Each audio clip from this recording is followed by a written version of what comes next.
இனிய இதயங்களே, அனைவருக்கும் வணக்கம். ஜெபமாலை ஜெபிக்கும் போது என் உள்ளமே குளிருதம்மா, அருள் நீரை மறி என்னும் போது என் குறையெல்லாம் நீங்குதம்மா என்ற ஒரு அருமையான பாடல் வரிகளோடு இந்த ஜெபமாலை மாதத்தில் உங்களை சந்திப்பதில் பெரும் மகிழ்ச்சி அடைகிறேன். இனி இதயங்களே, ஒவ்வொரு வாரமும் தொடர்ந்து நீங்கள் எழுதி அனுப்பக்கூடிய ஒவ்வொரு கடிதங்கள் வாயிலாக உங்களோடு கதைப்பதில் நாங்கள் மிகுந்த ஆர்வமாக இருக்கிறோம். அந்த விதத்தில் இன்றைய சிறப்பு நிகழ்ச்சிக்கு வருகை தந்திருக்கக்கூடிய நம்முடைய பாசமிகு அருட்தந்தை ஜெனித் சேகர் அவர்களை உங்கள் அனைவருடைய சார்பாக அன்போடு வரவேற்கிறேன். வணக்கம் ஃபாதர். வணக்கம். எப்படி இருக்கிறீங்க? நல்லா இருக்கும். நீங்கள் எப்படி இருக்கீங்க? நல்லா இருக்கிறோம் father. So any update from father? Father வந்து தொடர்ந்து நம்மோட பேசிகிட்டு இருக்கிறாரு. நேற்று கூட எல்லா ஃபாதர்ஸும் உட்காந்து ஆன்லைனில் மீட்டிங்ஸ் நடந்துச்சு. எப்பொழுதும் அவர் நம்மோட தொடர்பில் இருக்கிறார். என்ன நிகழ்வுகள்லாம் போயிட்டுருக்கு அப்படிங்கிறத கேட்டறிகிறாங்க. ஒவ்வொரு டிபார்ட்மெண்ட்லேயும் என்ன மாதிரியான காரியங்கள் போயிட்டுருக்குது, அது எப்படி செய்யணும் அப்படிங்கிற ஒரு அறிவுரைகளை எங்கேருந்து சொல்கிறாங்க. அவரும் என்ன செய்து கொண்டு இருக்கிறார் அப்படிங்கிற செய்திகளையும் நமக்கு பகிர்ந்துக்கிறாங்க. சமீபத்தில் கூட பல இடங்களுக்கு போய் தமிழ் மக்களை குறிப்பாக சந்தித்து திருப்பலி நிறைவேற்றி அவர்களோடு உரையாடியக்கூடிய செய்திகளை எல்லாம் எங்களோட பகிர்ந்துட்டாங்க. அவருடைய பயணம் மிக சிறப்பாக அமையணும் அப்படின்ட்டு நம்ம அனைவரும் சிறப்பாக தொடர்ந்து ஜெபிப்போம். கண்டிப்பாக. அதே போல் அவரும் சில இடங்களுக்கு சென்ற புகைப்படங்கள்லாம் அமைச்சிருக்காரு, பின்னாடி பார்ப்போம். இனி இது எங்கள் எப்பொழுதும் போல் வாரம் அயராமல் நமக்கு கடிதங்கள் எழுதி அனுப்புகிறாங்க ஃபாதர். அந்த வகையில் இன்றைக்கி சில லெட்டர்ஸ் இருக்குது ஃபாதர், படிச்சிடலாமா? கண்டிப்பாக. முதலாவதாக ஃபாதர் பொன்னுசாமி சிறில், அவங்க வந்து வேலூர்லேருந்து எழுதியிருக்கிறாங்க ஃபாதர். என் ஆயன் ஆண்டவர் எனக்கு குறை ஒன்றும் இல்லை. மிகவும் மதிப்பிற்குரிய தந்தை டேவிட் ஆரோக்கியம் அவர்களுக்கும் தந்தை அடைக்கலராஜ் அவர்களுக்கும் மற்றும் உள்ள தந்தையர்கள் அனைவருக்கும் என் மனமார்ந்த நன்றி. நலமா நீங்க நலமா நிகழ்ச்சி மூலம் எனக்கு தந்தை அடைக்கலராஜ் பாட வாய்ப்பு பெற்றேன். நன்றி தந்தையே, இதை நான் பெரிய பாக்கியமாகவே கருதுகிறேன். எனக்கு நிறைய நேரம் ஏசியில் இருக்க முடியாது, கொஞ்சம் மூச்சு வாங்கும். அதை தான் பாடும்போது பிரதர் பிரவீனிடம் சொன்னேன். தவறுக்காக மனம் வருந்தி மன்னிப்பு கேட்கிறேன். கருணை மழையே மேரி மாதா என்ற பாடலை ஒரு சிலர் வேற பாட்டு பாட வேண்டியதானே என்று சொன்னார்கள். நான் ஊர் விட்டு போவதால் பழைய பாட்டு தேர்ந்தெடுத்தேன் என்று சொன்னேன். அளவில்லாத மகிழ்ச்சி. நான் கனவிலும் நினைக்கவில்லை இப்படி ஒரு வாய்ப்பு தந்தை கொடுப்பார் என்று. கோடான கோடி நன்றி தந்தையே. மேலும் உங்கள் 5 பேருக்கும் தினமும் ஜெபிக்கிறேன். இயேசுவின் 5 காயத்தில் உங்களை வைத்து காக்க வேண்டும் என்று ஜெபிக்கிறேன். ஒரு நாள் இல்லாமல் மாதா டிவி தான் ஓடும் வீட்டில். நான் வெளியே சென்றாலும் நிறுத்துவதே இல்லை. ஊருக்கு சென்றால் மட்டும்தான் நிறுத்துவேன். மறுபடியும் தந்தையர்களே, என் மனமார்ந்த நன்றிகளை உரித்தாக்குகிறேன். யாருக்கும் தெரியாத, நிறைய பேருக்கு தெரியாத இருந்த என்னை அறிமுகப்படுத்தியது மாதா டிவி தான். நான் ஏப்ரல் மாதம் சாந்தோம் வந்தபோது உங்கள் யாரையும் பார்க்க முடியவில்லை. அது எனக்கு மிகுந்த வருத்தமாக இருந்தது. காணிக்கையை மட்டும் கொடுத்துவிட்டு வந்துவிட்டேன். நன்றி தந்தையர்களே, நன்றி. உங்களுக்கு விருப்பம் என்றால் மறுபடியும் எனக்கு வாய்ப்பு கொடுங்கள். இறைவனுக்கு சித்தமானால் நடக்கும். தவறுகள் செய்திருந்தால் மன்னித்து விடுங்கள். மாதா டிவி எனக்கு அளவு கடந்த நன்மைகள் செய்கிறது, சொல்ல வார்த்தைகளே இல்லை. போஸ்கோ தம்பிக்கு நன்றி. பிரதர் பிரவீனுக்கு நன்றி. மாதா டிவியில் பணி செய்யும் அனைவருக்கும் தினமும் ஜெபிக்கிறேன். இப்படிக்கு கிறிஸ்துவில் பிரியமுள்ள சிறில் ஞான சௌந்தரி, வேலூர்லேருந்து. ஸோ வேலூரிலிருந்து எழுதியிருக்கக்கூடிய அம்மா சிறில் ஞான சௌந்தரி அவர்களுக்கு சிறப்பான நன்றியை தெரிவித்துக் கொள்ளலாம்.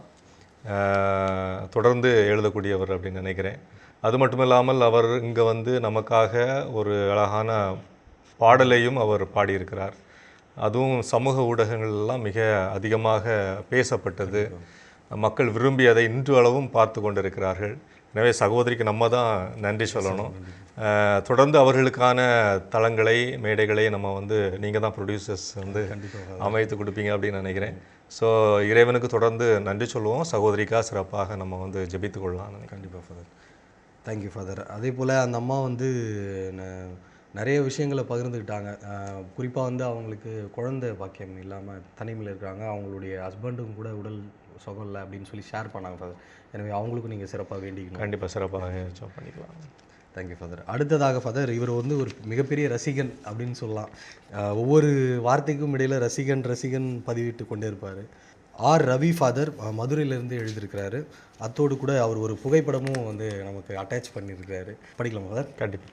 தலைமை தலைவர் ஐயா, தலைமை தலைவர், அன்புக்குரிய தலைமை தலைவர் உயர் திரு டாக்டர் தலைமை தலைவர் ஐயா அவர்களுக்கு, அன்புள்ள மாதா தொலைக்காட்சிக்கு, பாசமும் பிரியமும் பண்பும் நேசமும் அன்பும் உள்ள தீவிர ரசிகன், ரொம்ப ரவி எழுதும் ரசிகன் கடிதம். மாதாவின் தீவிர ரசிகன், அன்பார்ந்த மாதா தொலைக்காட்சி மற்றும் மாதாவின் பாதம் தொட்டு எழுதும் கடிதம்.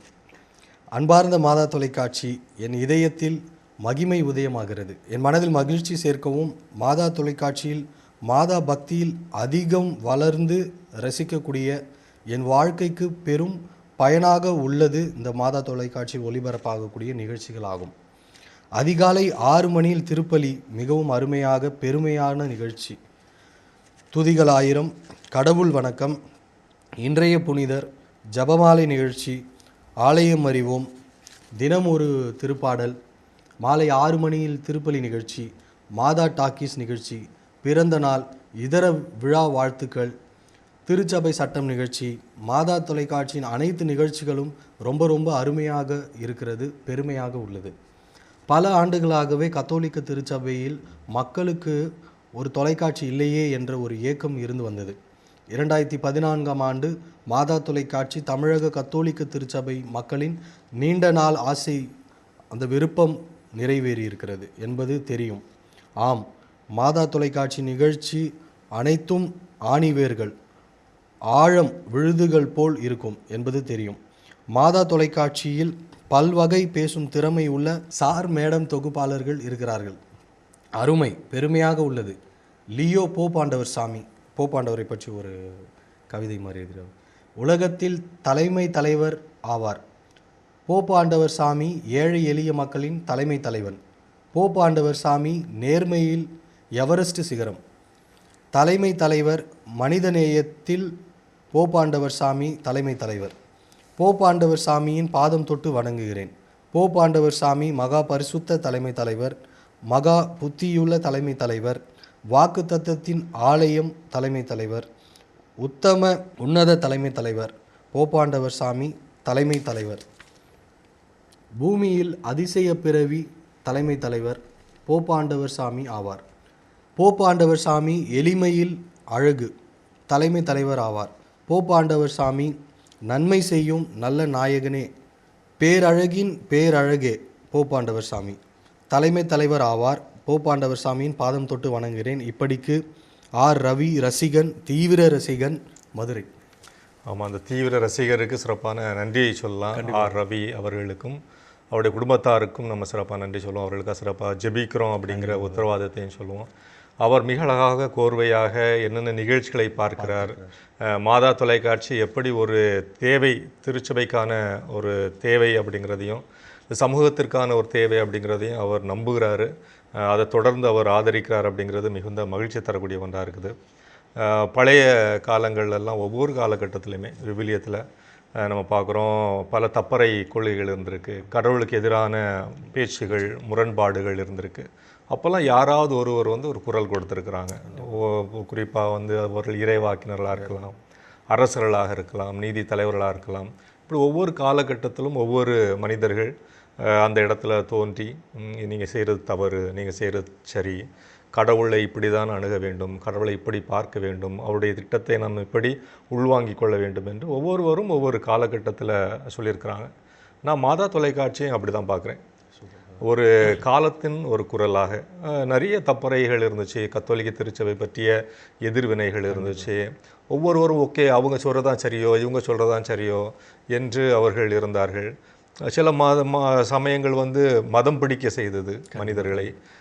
அவர் சொல்கிறது போல ரசிகர் அப்படிங்கிற தீவிர ரசிகர், அதிதீவிர ரசிகர்கள், தீவிரவாதிகளாக மாறிப்போனவர்கள் கூட இருந்தார்கள். ஆனால் அப்படியெல்லாம் இல்லாமல் கத்தோலிக்க திருச்சபைக்கான மிக முக்கியமான தேவை மாதா தொலைக்காட்சி என்பதை நமது தமிழக ஆயர் பெருமக்கள் எல்லாம் உணர்ந்து, அதை நம்முடைய அருள் தந்தை டேவிட் ஆரோக்கியம் அவர்கள் அதை வந்து செயல்படுத்திய விதம் வந்து சிறப்பான ஒன்றாக இருக்குது. எப்படி ஒரு பாலைவனத்தில் ஒரு குரல், அந்த இஸ்ராயல் நாட்டில் திருமுழுக்கு யோவான் அப்படிங்கிற ஒரு மனிதர் வந்து ஒரு ஒரு ஒரு இறையாட்சிக்கான விதையை விதைத்தாரோ, இயேசுக்கான வழியை ஆயத்தம் செய்தாரோ, அதே போல் மாதா தொலைக்காட்சி இயேசுக்கான வழியை, அந்த பாதையை, சரியான ஒரு புரிதலை, இயேசுவை பற்றி சரியான ஒரு புரிதலை மக்களுக்கு எடுத்து சொல்லக்கூடிய அற்புதமான ஒரு தளமாக, ஒரு பாலைவன குரலாக இருக்குது. இன்னொன்று காலத்தின் தேவையாக இருக்குது அப்படின்னு நினைக்கிறேன். அதனால் மக்கள் இன்று கத்தோலிக்க திருச்சபையை அழகாக புரிந்து கொள்ள முடிகிறது, விவிலியத்தை பற்றி அதிகமாக அறிந்து கொள்ள முடிகிறது. அது மட்டும் இல்லாமல் நான் இந்த சமூகத்தில் யார், எப்படி என்னை நான் மற்றவர்களோடு, பிற சபைகளோடு, பிற பிற பிற மதங்களோடு, பிற மனிதர்களோடு, பிற மொழி பேசக்கூடியவர்களோடு ஒரு நல்ல ஒரு மனிதனாக எப்படி வாழ்வது, எப்படி நான் இந்த சமூக கட்டமைப்புக்கு உதவுவது அப்படிங்கிறதெல்லாம் மிக அழகான விதத்தில் நிறைய நிகழ்ச்சிகள் வழியாக நாம் தொடர்ந்து சொல்லி கொண்டு இருக்கிறோம். அதை மக்களும் அதிகமாக ஆதரித்திருப்பது, பாராட்டி இருப்பது மகிழ்ச்சி தரக்கூடிய ஒன்றாக இருக்குது. மாதா தொலைக்காட்சியை தொடர்ந்து நாம் அனைவரும் தூக்கி கொண்டாட வேண்டிய ஒன்றாக கருத வேண்டும் அப்படின்னு நான் கேட்டுக்கொள்கிறேன். கண்டிப்பாக ஃபாதர். நமக்கெல்லாம் ஒரு தொலைக்காட்சி வராதா அப்படின்னு ஏக்கத்தோடு இருந்து நிறைவேறுகிறது. அப்போ கண்டிப்பாக அதை வந்து தூக்கி பிடிப்பது நம்முடைய கடமையாக இருக்குது. அதே போல் நம்முடைய தந்தை அவர்கள் வந்து நீங்கள் சொன்ன மாதிரி அங்கே இருக்கக்கூடிய தமிழ் சொந்தங்களையும் அதே போல் மிஷன் டைரக்டர்ஸ் சிலரை சந்திச்சு இருக்கிறாரு. அதோட நமக்கு புகைப்படங்களை அனுப்பிச்சிருக்கிறார் ஃபாதர், பார்த்துடலாம். திருப்பலி கொண்டாட்டம் father. Gathering of Tamil community in Los Angeles with fathers Gopi and Regan, அவங்களோட எடுத்துக்கொண்ட புகைப்படத்தை இப்போ நம்ம பார்த்துட்ருக்கோம் ஃபாதர். அடுத்ததாக father Charles Sung, the pastor of Holy Spirit church of Orange diocese of mission appeal. So அந்த புகைப்படத்தை நம்ம பார்த்துட்ருக்கோம் ஃபாதர். அடுத்ததாக miss Theresa, the mission director of diocese of Oakland. I had a meeting with her. Father வந்து அவங்களோட ஒரு meeting, father அவங்கள சந்திச்சிருக்கிறாரு. So அதனுடைய புகைப்படத்தை பார்த்துட்ருக்கோம். அதே போல் சேம் திருப்பலி கொண்டாட்டம், gathering with Tamil community living in Oakland, San Jose and San Francisco with father Gabriel. அந்த புகைப்படத்தை நம்ம பார்த்துட்ருக்கோம் ஃபாதர். அதே போல் திரும்பவும் ஒரு திருப்பலி கொண்டாட்டம், mass and gathering at Seattle Tamil community. So Seattle இருக்கக்கூடிய தமிழ் வாழ் கத்தோலிக்கர்களை சந்தித்து அதனுடைய புகைப்படத்தங்களாம் நம்ம அனுப்பியிருக்கிறோம். சொன்ன மாதிரி அங்கே இருந்தாலும் கூட இங்கே என்ன நடக்குது அப்படின்றத உங்களோட கலந்து ஆலோசிக்கிறதும், அங்கே என்ன நடக்குதுன்றதை நம்மளோட பகிர்ந்து கொண்டு ஒரு அருமையான ஒரு பணியை செய்துட்ருக்கிறாரு. தொடர்ந்து அவருடைய அந்த பயணம் வெற்றியடைய நம்ம ஜெபிக்கிறோம் ஃபாதர். அடுத்ததாக நம்முடைய லூர்து அமலராணி அம்மா ஃபாதர், அவங்க வாரம் வாரம் தவறாமல் கடிதம் எழுதக்கூடியவங்க. கிறிஸ்துவுக்குள் எனக்கு மிகவும் பிரியமான அருட்தந்தை அவர்களுக்கு, வெறும் வளர்ச்சி எவரையும் மனிதராக்குவதில்லை, நல்ல சிந்தனை தான் மனிதனை உருவாக்குகிறது என்பதற்கேற்ப நேயர்கள் ஆன்மீகத்தில் வளர்ச்சியையும் நல்ல சிந்தனைகளையும் கைக்கொள்ளவும் உதவும் மாதா தொலைக்காட்சி பணிக்கென ஜெபித்து எழுதுகிறேன். ஒவ்வொரு வருடமும் தாங்கள் மேற்கொள்ளும் வெளிநாட்டு பயணம் வெற்றி பெற எனது அனுதின ஜபத்தில் ஜெபிக்கிறேன்.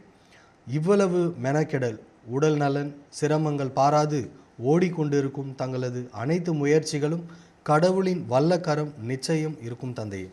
செப்டம்பர் மாதம் முழுவதும் ஒளிபரப்பான விவிலியம் அறிவோம் நிகழ்ச்சி எப்போதும் போல கருத்து செறிவுள்ள பகிர்வுகளாக இருந்தது. விடுதலை பயணத்தில் உள்ள விவிலிய பெயர்களுக்கான விளக்கங்களை அருட்பணி மைக்கேல் ராஜ் செபாஸ்டியன் அவர்கள் சிறப்பாக பதிவிட்டார். பாராட்டுக்கள். தினமும் ஒளிபரப்பாகும் நற்கருணை ஆசிரில் தந்தையர் அன்றைய திருப்பாடல்களையும் மனதிற்கு இதமளிக்கும் பாடல்களால் இறை பிரசன்னத்தை கொண்டு வருகிறார்கள். அன்றாட வேலைகளை, வேண்டுதல்களை இறைப்பதம் வைத்து ஜெபிக்க மிகுந்த பிரயோஜனமாக உள்ளது. 28/9/2025 அன்று காலை 8:15 மணி திருப்பலியில் அருட்பணி பர்னபாஸ் அவர்களின் மறையுரை சிறப்பாக இருந்தது. செல்வந்தர் லாசரு ஓமை பற்றி விளக்குகையில், செல்வந்தரின் கண்டுகொள்ளாமை எப்படி பாவமாக கருதப்படுகிறது, நமக்கு அடுத்திருப்பவரின் கஷ்டங்களுக்கு பாராமுகமாய் இருக்கக்கூடாது என்றும், நம் வலியை நாம் உணர்ந்தால் நாம் உயிரோடு இருக்கிறோம், பிறர் வலியை உணர்ந்து கொள்ளும் போது மனிதராய் இருக்கிறோம் என்ற சொல்லாடலை பகிர்ந்தது நினைவில் நிற்கிறது.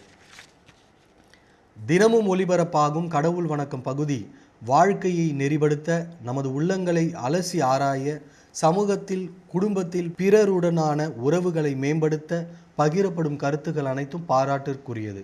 தமிழ்ஜோ, வேலா, கல்பனா மற்றும் யமுனா குழுவிற்கு சிறப்பான பாராட்டுக்கள். டிவைன் சிங்கர் ஜூனியர் நிகழ்ச்சி நகைச்சுவையுடன் மிக சிறப்பாக குழந்தைகளின் தவறுகளை திருத்தவும் எவற்றில் கவனம் செலுத்தணும் என்ற ஆலோசனைகளை நடுவர்கள் தருவதும் அருமை. டிவைன் சிங்கர் சீனியர் வரப்போகிறது என்ற செய்தியும் மிகுந்த எதிர்பார்ப்பை தந்துள்ளது. 30/9/2025 அன்று மாலை திருப்பலியில் பெசன்ட் நகர் ஆரோக்கிய அன்னை திருத்தல பங்கு தந்தை அவர்கள் புனித ஜெரோம் பற்றி மறையுரையில் பகிர்ந்தது சிறப்பு. கிரேக்கம் எபிரேயத்தில் புலமை பெற்றிருந்த அவர் சிசரோவை தனது மாதிரியாக கொண்டிருந்தார். ஒரு நாள் ஆண்டவர் அவருக்கு கனவில் தோன்றி, நீ யார் என்று கேட்டபோது, நான் ஒரு கிறிஸ்துவன் என்றாராம். ஆனால் ஆண்டவர் அவரை, நீ கிறிஸ்துவன் அல்ல, சிசரோவை சேர்ந்தவன் என்றாராம். விழித்து எழுந்த அவர் சிசரோவை மாதிரியாக கொண்டு அவர் வைத்திருந்ததை எல்லாம் அழித்துவிட்டு விவிலியத்தை லத்தீன் மொழியில் மொழிபெயர்த்தார். இன்று நாம் விவிலியம் படிப்பது ஏதுவானது இவரது முயற்சியில்தான் என்று தந்தை அவர்கள் பகிர்ந்தது நெஞ்சில் நிற்கிறது. தொடர்ந்து இன்னும் பலவற்றை பகிர விழைந்து ஜபத்துடன் Lourdes Amalarani Tirukoilur. So Lourdes Amalarani சகோதரி அவர்களுக்கும் சிறப்பான நன்றி. அவர்களுக்காகவும் சிறப்பாக நம்ம அந்த நேரத்தில் ஜெபித்து கொள்ளலாம். பல நிகழ்வுகளை வழக்கம் போல் தொகுத்து எது அவர்களுக்கு பிடித்திருந்தது அப்படிங்கிறதையும், எது இன்னும் அதிகமான புரிதலை நமக்கு தரணும் அப்படிங்கிறதையும் பற்றி மிக தெளிவாக நமக்கு அவங்க சொல்லியிருக்கிறாங்க. அவங்களுக்கு சிறப்பாக நன்றி சொல்லிக்கலாம். இதெல்லாம் பார்க்கக்கூடிய ஒரு சூழ்நிலையில் என்ன தோணுது அப்படின்னா, எப்படி மாதா தொலைக்காட்சி எல்லாரையும் கட்டி வைத்திருக்கிறது அப்படின்ட்டு, எல்லாரையும் தொடர்பில் வைத்திருக்கிறது, எல்லாரோடும் பேசுகிறது, எல்லாரோடும் உறவாடுகிறது, ஒரு உறவு சமூகத்தை, ஒரு சொந்த பந்தங்களை அது எப்படி உருவாக்கி இருக்கிறது அப்படிங்கிறதெல்லாம் பார்க்க முடிகிறது. மகிழ்ச்சியான ஒன்றாக இருக்குது. ஒரு உலகமே அப்படி தான் இல்லையா? உலகமே ஏதோ ஒரு நெட்வொர்க்கில் தான் இருக்குது. இன்றைக்கி இணையம் அப்படின்னு நம்ம சொல்கிறோம், எல்லாருமே இணைந்திருக்கிறார்கள், இணையத்தின் வழியாக தொடர்பில் இருக்கிறாங்க அப்படின்னு பார்க்குறோம். ஆனால் இயல்பாகவே உலகம் வந்து ஏதாவது ஒரு விதத்தில் அது தொடர்பில் தான் இருந்துகிட்ருக்கு. ஏதோ ஒரு உலகத்தில், ஏதோ ஒரு இடத்துல, ஏதோ ஒரு கோளில், ஏதோ ஒரு இடத்துல நடக்கிறது வந்து நம்மை அது பாதிக்குது. கண்டிப்பாக நம்ம பக்கத்தில் இருக்கிறது நம்ம பாதிக்கலாம். கண்ணுக்கு தெரியாத ஏதோ ஒரு மனிதர்கள் ஏதோ ஒரு இடத்துல செய்யக்கூடிய சில காரியங்கள் நம்மை பாதிக்கலாம். ஒரு இயற்கை சீரழிவுகள் நம்மை பாதிக்கலாம். அதுக்கு ஒரு காரணம் சொல்கிறாங்க. அதை வந்து கேயோஸ் தியரி அப்படின்னு ஒன்று சொல்கிறாங்க. பட்டர்ஃப்ளை எஃபெக்ட் அப்படின்னு அதை சொல்கிறாங்க. என்னென்னா, எங்கேயோ ஒரு பட்டாம்பூச்சி இல்லை வண்ணத்து பூச்சி சிறகு அடிக்கிறது அப்படிங்கிறது, அதில் உருவாகும் இல்லையா ஒரு காற்று. அந்த காற்று இன்னொரு இடத்துல எங்கேயோ உலகத்தில் ஒரு மூலையில் ஒரு பேர் அலையாக அல்லது பெரும் காற்றாக, புயலாக மாறுவதற்கான காரணமாக இருக்கும் அப்படின்னு சொல்கிறாங்க. அப்படின்னா இந்த உலகத்தில் உள்ள எல்லா உயிர்களும், எல்லா மனிதர்களும், எல்லா கல் மண் உட்பட எல்லா பொருட்களுமே ஏதோ ஒரு காரணத்தினால் படைக்கப்பட்டிருக்கிறது. அது எல்லாமே ஒரு நெட்வொர்க்கில், ஒரு தொடர்பில் இருக்குது அப்படின்னு பார்க்குறோம். மாதா தொலைக்காட்சி மத்திய ஒரு பாதிப்பை, ஒரு அதிர்வலையை, ஒரு சின்ன பட்டர்ஃப்ளை எஃபெக்ட் தான், ஒரு சின்ன அந்த சிறகை வைத்து ஒரு சின்ன காற்றடிக்கிறது தான். ஆனால் அது வந்து இன்று எவ்வளவு பெரிய பேரலையாக, பெருங்காற்றாக, ஒரு இறையாட்சியினுடைய ஒரு புயலாக, மக்கள் மனதை மாற்றக்கூடிய, மக்களை பண்படுத்தக்கூடிய ஒரு தளமாக மாறிக்கொண்டிருக்கிறது நினைக்கிற பொழுது உண்மையிலே மகிழ்ச்சியாக இருக்குது. Super father. அந்த அலை எந்த அளவுக்கு தாக்கத்தை கிரியேட் பண்ணியிருக்குதுன்னா நமக்கு இந்த கடிதங்கள் வாயிலாக, நேயர்களுடைய இந்த அருமையான வார்த்தைகள் வாயிலாக தெரியுது ஃபாதர்.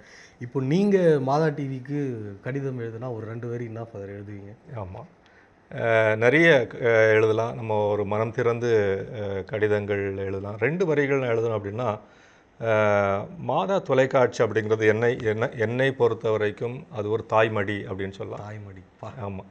ஏன் அப்படின்னா, ஒரு தாய்மடியில் படுக்கும்போது அவங்க நிறைய காரியங்களை சொல்லுவாங்க. கண்டிப்பாக நம்ம வந்து தூங்கி போகலாம், அல்லது வந்து ஆறுதல், தூங்குறதே பெரிய விஷயம். கண்டிப்பாக ஆறுதலை தரக்கூடிய ஒன்றாக இருக்கலாம், தட்டி கொடுப்பதாக இருக்கலாம், கவலைப்படாத தேற்றுவதாக இருக்கலாம். இப்படி நிறைய காரியங்களை அந்த தாய்மடி செய்வதை போல மாதா தொலைக்காட்சி என்று பலருக்கு தாய்மடியாக இருந்து அவர்களை தூங்க வைப்பது, அவர்களை ஆற்றுப்படுத்துவது, ஆறுதல் தருவது, எம்பவர் உறுதிப்படுத்துவது, ஆற்றல் ஊட்டுவது, இந்த மாதிரி நிறைய பணிகளை மாதா தொலைக்காட்சி செய்து கொண்டு இருக்கிறது. அப்படிங்கிற அடிப்படையில் அது ஒரு தாய்மடின்னு நினைக்கிறேன். Super father. உண்மையிலே அதை நீங்கள் எழுதி கொடுத்துருங்க ஃபாதர். நான் பெரியவர் வந்தோடனே வாசிக்கிறேன் ஃபாதர்.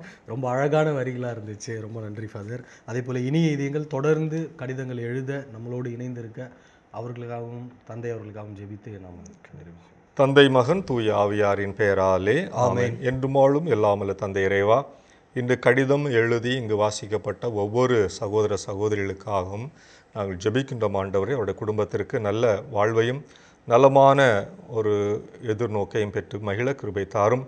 மேலும் இந்த நிகழ்ச்சியை கண்டு கழித்து கொண்டிருக்கக்கூடிய ஒவ்வொரு சகோதர சகோதரிகளுக்கும் அவருடைய விருப்பங்கள், எண்ணங்கள், ஏக்கங்கள் அனைத்தும் உமது ஆசீர்வாதத்தினால் வெற்றியடைய செய்வீராக. நல்ல உடலுள்ள சுகத்தை ஒவ்வொரு சகோதர சகோதரிகளுக்கும் கொடுத்து இதன் வழியாக உமது மாட்சி எந்நாளும் அவருடைய இல்லங்களிலும் உள்ளங்களிலும் தங்கியிருக்க செய்வீராக. ஆண்டவர் கிறிஸ்து வழியாக மன்றாடுகின்றோம். ஆமென். நன்றி ஃபாதர். தேங்க்யூ.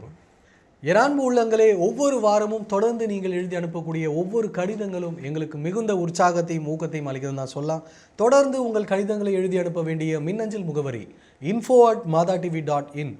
தொடர்ந்து உங்கள் கடிதங்களை எழுதி அனுப்ப வேண்டிய தபால் முகவரி வந்ததும் தந்ததும் மாதா தொலைக்காட்சி, எண் 150 லஸ்கோவில் சாலை, மயிலாப்பூர், சென்னை 6004. இணைய இதயங்களை, மீண்டும் வந்ததும் தந்ததும் நிகழ்ச்சியில் உங்களை சந்திக்கும் வரை அன்போடு உங்களிடமிருந்து விடைபெறுவது நான் உங்கள் போஸ்கோ மற்றும் அருட்தந்தை ஜெனித் சேகர். இயேசுவுக்கே புகழ். இயேசுவுக்கே நன்றி. மரியே வாழ்க. வாழ்க.